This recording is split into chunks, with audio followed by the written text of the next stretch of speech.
kılıç var, dediler ki Zülfikar. Meydanların aslanı, ismi Haydar Kerrar.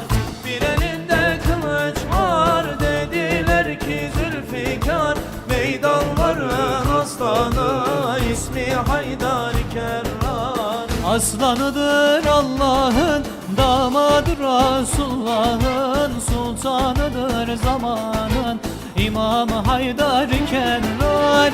Aslanıdır Allah'ın, damadı Resulullah'ın, sultanıdır zamanın, İmam Haydar Kerrar.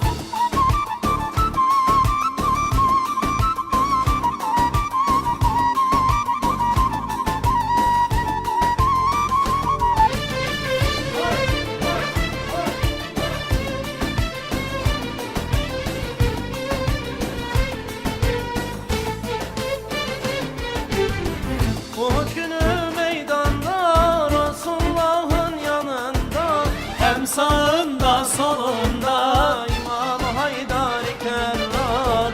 Uhud günü meydanda, Resulullah'ın yanında, hem sağında solunda İmam Haydar Kerrar.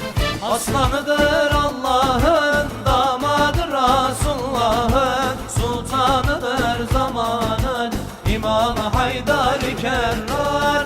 Aslanıdır Allah'ın, damadı Resulullah'ın, sultanıdır zamanın, İmam Haydar Kerrar.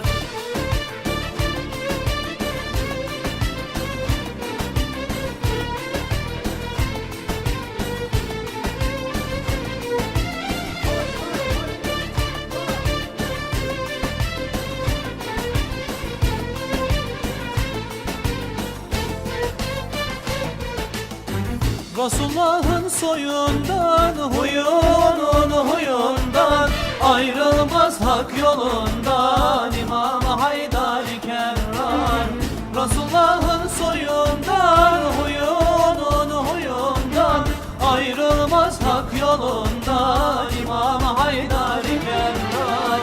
Aslanıdır Allah'ın, damadı Resulullah'ın, sultanıdır zamanın, İmam Haydar Kerrar. Aslanıdır Allah'ın, damadı Resulullah'ın, sultanıdır zamanın, İmam Haydar Kerrar.